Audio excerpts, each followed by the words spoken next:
Good evening, and thank you all for joining us for our Truth Talk Thursday podcast, a platform that encourages a thought-provoking conversation about topics centered around education. What's so neat about this podcast is that you'll hear opinions, experiences, research, and ideas from various perspectives, but I do want to remind you all that the views and opinions expressed tonight do not necessarily reflect that of Alas or NABSI. And so I have the great pleasure of sharing this evening with Dr. Maria Armstrong and Dr. Atiba-Weza, who will be driving the conversation. So without further ado, I'll turn to Maria and Atiba. Thanks, Francois. You know, this is such an awesome way to kick off Women in History Month. You know, I know you've got a busy schedule, Sonia, but before we get into all that, I just want to say that on behalf of Atiba and myself, I know that every once in a while I put words in this man's mouth, but I don't think he's gonna mind this time. And that's just to say thank you for helping us kick off Women in History Month. So with that, I was thinking, you know, I usually read off a bio of whoever our guest is. And I started thinking, we've got a lot to celebrate. And that is, you know, the launch of your new book that just came out. So why don't you just tell us a little bit about who Sonia Rodriguez is? Well, thank you so much. And first of all, I want to say how humbled I am and honored to be here to kick off such an important month. So Sonia Rodriguez is a Latina, a Chicana, a Tejana. So that's how I identify myself. And so I grew up in Texas. So that's why I say I'm a Tejana. It's Dr. Sonia Rodriguez. And so my prior experiences in pre-K through 12 as a bilingual teacher, a school counselor, and administrator at all levels, at the superintendent, at the district level, and now a professor teaching future educational leaders. So the book actually came about, and luckily it's edited by Dr. Melissa Martinez and Dr. Sylvia Mendes-Morse, two extraordinary scholars that while I was doing my dissertation, I was fortunate enough to cite them throughout my dissertation. Sylvia Mendes-Morse was pretty much the inspiration for me doing research on Latina superintendents. And then Latina leaders is where Dr. Martinez came into play. So I want to give them kudos for editing the book and then giving me an opportunity to contribute a chapter to the book.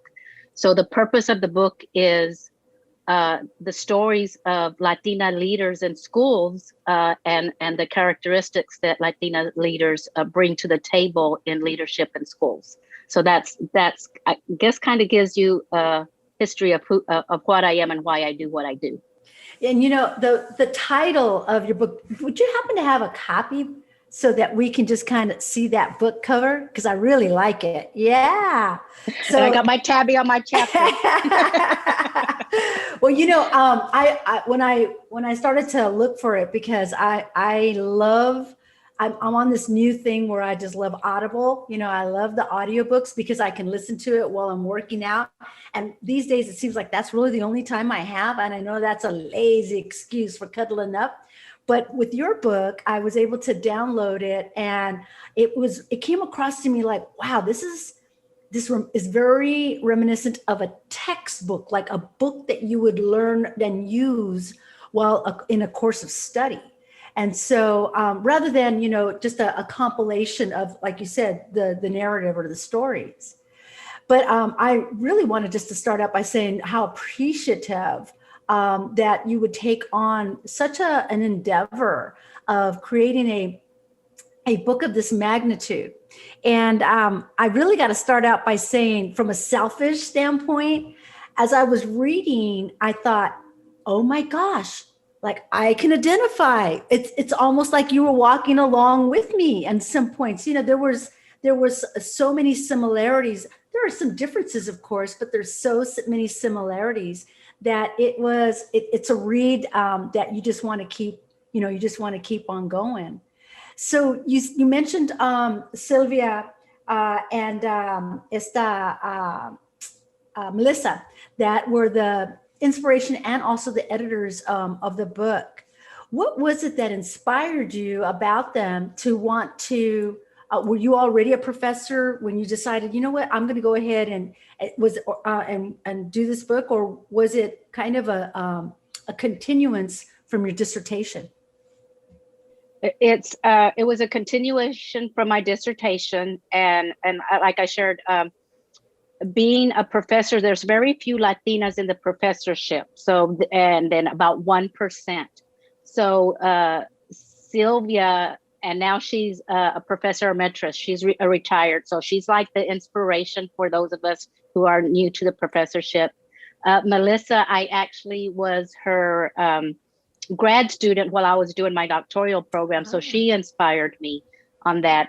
And I love how you said how, and that's the purpose of the book, because those other 13 authors, we really bonded, and we were able to share stories of being Latina leaders in schools and the barriers we encounter as we move up the ladder.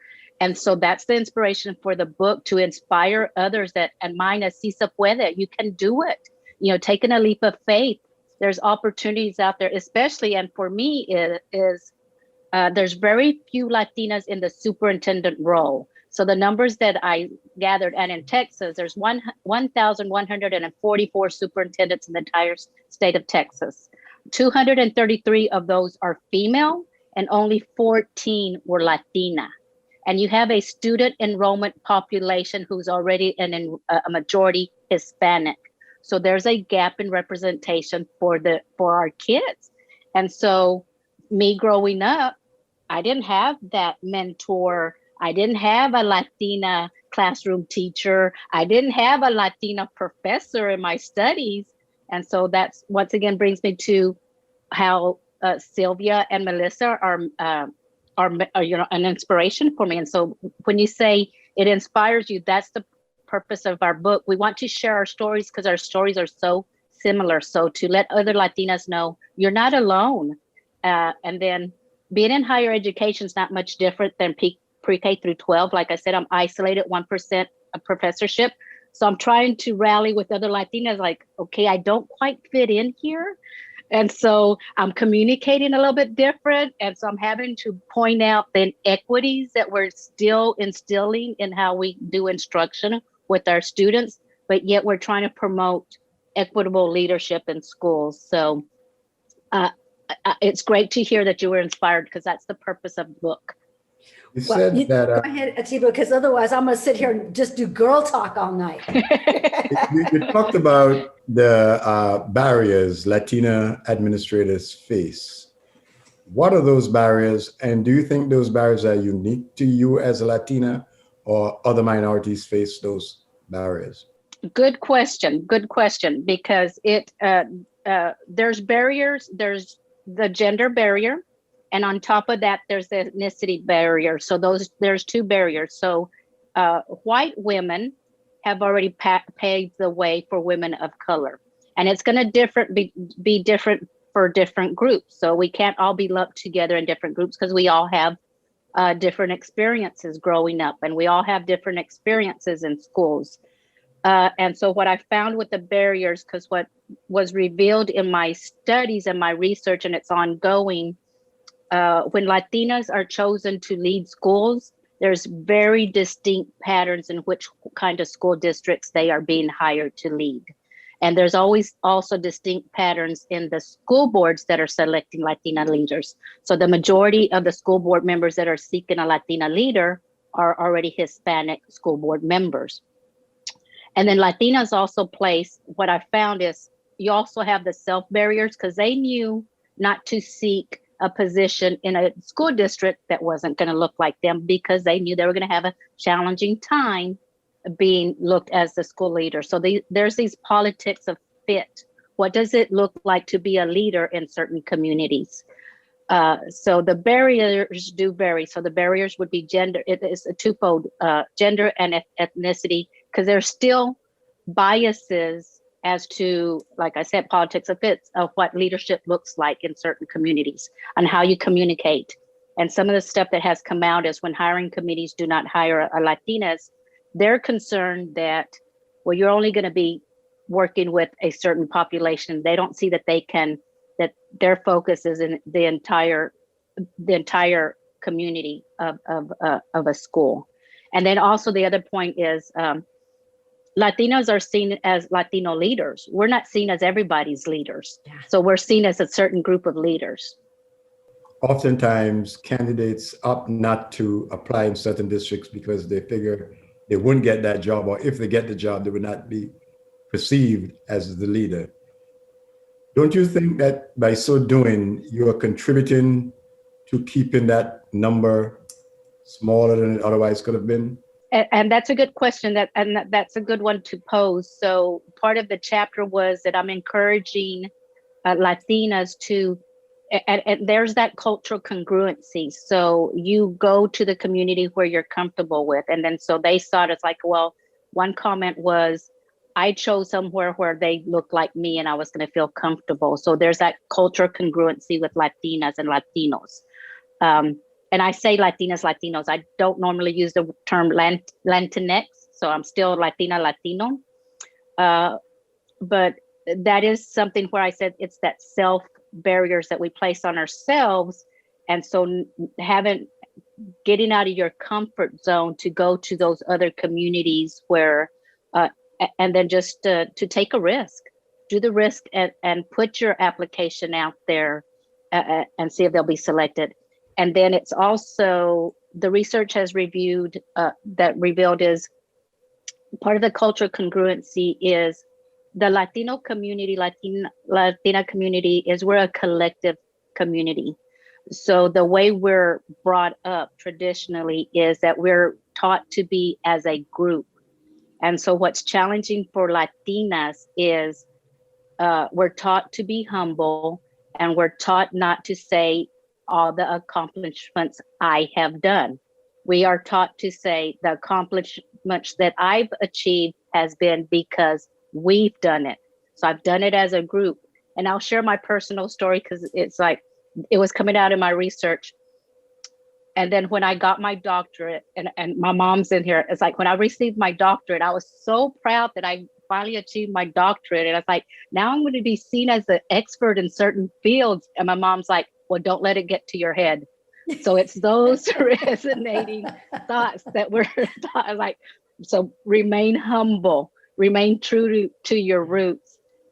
So that's where I'll say, and then, so the interviewing part, and I didn't mean to interrupt, was like, so then when you go to a community or you're being interviewed with the individualist societies, they're very focused on, I did this, I was this. And so there's where you get some cultural incongruencies. Do you think that unwillingness, if you will, to be forceful in terms of your accomplishment and to let folks know that you belong, that can contribute towards the prospective leader not being seen as strong enough to lead? That's a good question. And I think that's something that we navigate very carefully, because what was revealed with these women is they were very strong and confident in their skills. So they knew what they were capable of and they were very confident. And when they interviewed, they demonstrated their confidence. But also it's very, if I'm too forceful, if I'm too assertive, I'm problematic. So we navigate very carefully how we communicate in certain situations. You walk into the room and you scope the room and who's in the room and who am I going to be having this discussion with. And so I need to be very careful how I want to communicate and not come across as too assertive, because I'm aggressive and I'm seen as problematic, or again, I'm angry and I'm upset. Maria, go ahead. Oh, you've piqued my curiosity, Atiba, because now I'm thinking, from a man of color's perspective, do you find that as well? I'm interested in that. Yes. When a white male superintendent acts away, he is being a leader. He's taking control, in command. assertive. When a Black male superintendent does the same thing, he is seen as being uppity, threatening, stepping out of his lane, etc. I'll give you a quick story. Back about 25 years or so, I was working as a principal. One of my colleagues, we were principals at the same time. We went through the system. I became a superintendent about maybe 8 years before he got his first superintendency. His secretary called me. Well, my secretary said, Dr. Atiba, Mr. Joe is on the phone. I said, sure. I picked up the phone. I got his secretary asking me to hold on while she went to get him. So I hung up the phone. He called back later. He said, what happened? Did the call drop? I said, no, I hung up. He said, why? I said, Joe, you called me and now I got to be on hold until they find you? No, it doesn't work that way. We got each other's number. Call me. But he was into being, so he told his white colleagues, oh, and by the way, he was white. Tiba has a chip on his shoulder. I said, no, I don't have a chip on my shoulder. I said, if I would not have done that to you. And you've got to understand that we are equal. And I've been in this game quite a bit before you. Not that that matters per se, but when you think you're gonna have me talk to your secretary until you are ready to come to take a call that you placed, it doesn't work that way. We never had that conversation again, and he realized it doesn't work with me.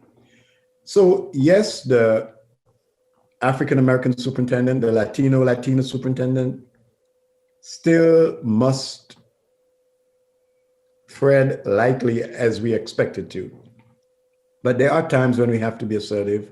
We have to let them know that President Obama went through the same thing. Every Black, it's a challenge of quote, minority, unquote, leadership, where some don't think we belong, some think we are there for a particular thing. And we've got to let them know we are just as competent, as educated, as qualified, as prepared as any other, and this is our rightful place to be. Yeah, I'm glad that you brought up the principal experience too, because that was one of the things that struck a chord with me in reading the, and I haven't finished the book. I'll be straight up honest, but that's okay because it just leaves a little more to delve into. But in the chapters, I noticed that you hang on the principalship because that is really your first out of the classroom kind of leadership role of significance. Because principalship, it's a blast, but it is also your first opportunity to fail hard and to learn a lot, but it does serve in preparation if you do want to continue in that educational, the rungs up, if you will. And so I noticed that the stories that you shared as a principal, that the kinds of things that even as a superintendent, you think, well, gosh, you hold the title of a superintendent, a title, just kind of like what Atiba said. And you still, you still come across as, or you're coming across to folks that where they, they feel they can, you walk a campus, they come up to you and they say, even as a principal or a superintendent, can you tell me, are you a this, are you a that? They never, ever guess that you are the principal or the superintendent. I started, in my read, I started to see that was pretty common across all of the stories that you shared. And I get it, what Atiba's saying, even when you get to a certain position, it's like, hey, I'm here right shoulder to shoulder with you.